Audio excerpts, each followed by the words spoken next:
Oi, pessoal, sejam bem-vindos a mais uma live aqui no canal Espiritismo em Kardec. Eu estou aqui com o Michel, com o José, para continuarmos, o estudo do resumo da lei dos fenômenos espíritas, hoje no item 4. Então, vou passar para o Michel e para o José se apresentarem. Boa noite, Eric. Boa noite, José. Boa noite a todos. Sejam bem-vindos ao nosso quarto estudo da obra Resumo da Lei dos Fenômenos Espíritas, uma obra de Kardec, né? Uma obra bem pequena que Kardec criou para aqueles que nada conhecem do Espiritismo, né? Nós estamos estudando aí, já estamos no quarto estudo. E hoje vamos tratar do perispírito. Não deixem de curtir. É importante curtir o vídeo, compartilhar, convidar pessoas e principalmente participar, né? É importante que através da participação de todos a gente saiba se está se fazendo entendido, se tem questões, se tem ideias que podem ajudar a entender ainda mais. Então é importante também a participação de todos.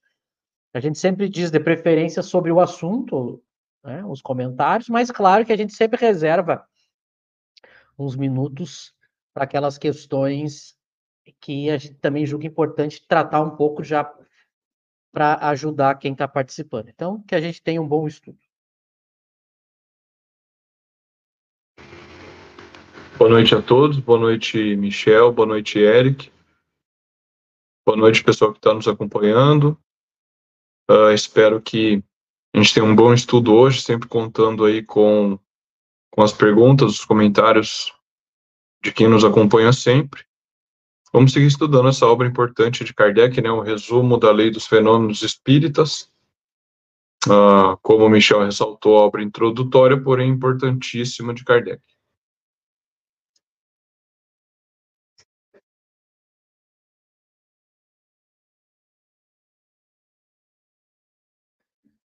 Posso ler já? Então, vou ler e já comento e iniciamos a rodada? Pode ler. Tá. Então, o item 4 da obra diz Kardec: quando a alma está unida ao corpo durante a vida, ela tem duplo envoltório. Um pesado, grosseiro e destrutível, que é o corpo. Outro fluídico, leve e indestrutível, chamado perispírito. O perispírito é o laço que une a alma e o corpo. É por seu intermédio que a alma faz o corpo agir e percebe as sensações experimentadas pelo corpo. A união da alma, do perispírito do corpo material constitui o homem. A alma e o perispírito separados do corpo constituem o ser chamado espírito. Então, essa é uma definição clássica e muito importante que Kardec dá.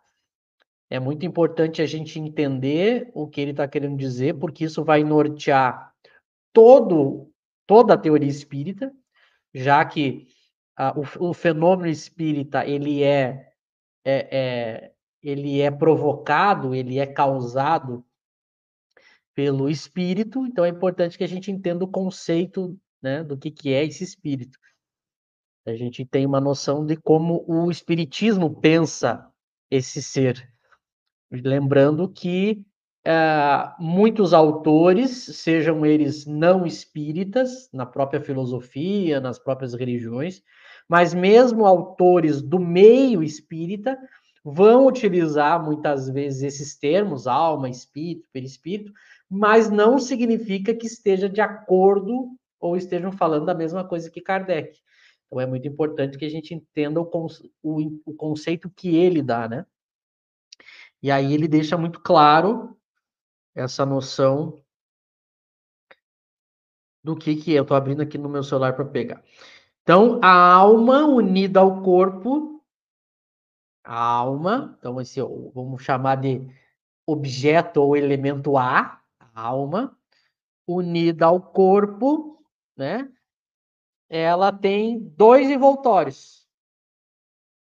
quando ela está unida ao corpo. O próprio corpo físico mais o seu perispírito.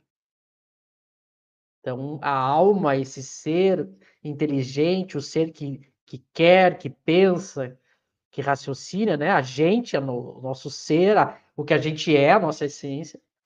Quando a gente está no corpo, quando a gente está encarnado, a gente tem dois corpos. O nosso corpo físico, esse que a gente está vendo aqui, e que é destrutível, né? Isso é uma coisa muito óbvia, né? Todos nós sabemos que o corpo morre. E o perispírito. Então, na situação de encarnado, são dois corpos.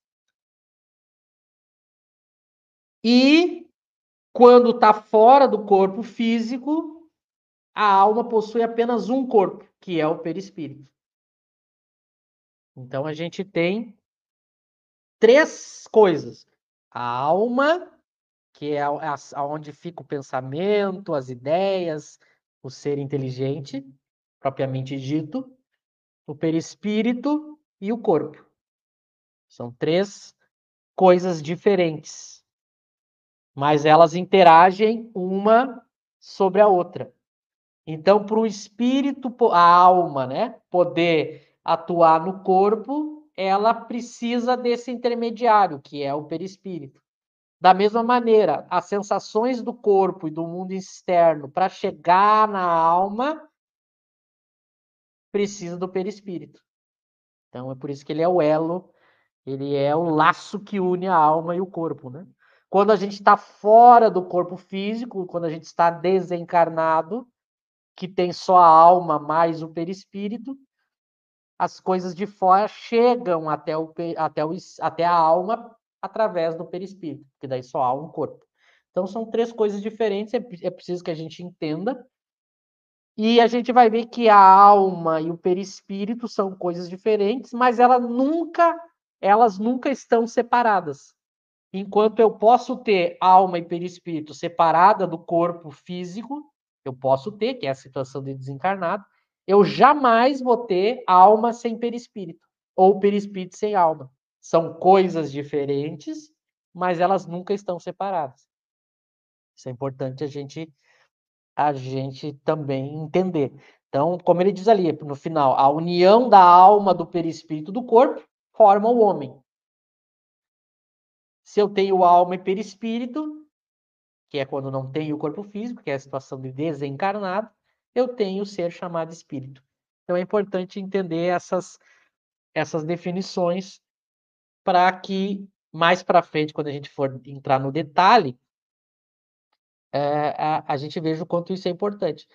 A gente já falou um pouco disso no outro estudo, quando a gente estudou lá o Espiritismo em sua mais simples expressão, que a gente está retomando, porque embora seja algo simples, há muita confusão, né? Às vezes as pessoas tentam pegar características que são da alma e colocar no perispírito, as pessoas tentam pegar características que são do corpo e colocar no perispírito, mas essa confusão Kardec não fez, né? Ele deixou bem claro que, embora as três interajam, elas não são iguais. Cada um tem uma função diferente, né? O perispírito não é igual ao corpo, ele não tem as mesmas funções, ele não é da mesma natureza que o corpo. Então, o perispírito ele é semimaterial e o corpo é material. Então, é importante Kardec ter dado essas nomenclaturas justamente para mostrar que se tratam de matérias bem diferentes, para que a gente não pense que o fluido do perispírito é algo parecido com algo que as ciências estudam da nossa matéria. E a mesma coisa a alma, né? A sede do pensamento, da inteligência, que é a gente propriamente dito, ela que detém pensamentos, sentimentos, desejo, vontade, memória, está na alma, né? Não está no perispírito. Então são três coisas diferentes, embora sempre vai haver, a gente separa para entender, né? Filosoficamente ou didaticamente, mas a alma e perispírito sempre estão juntos.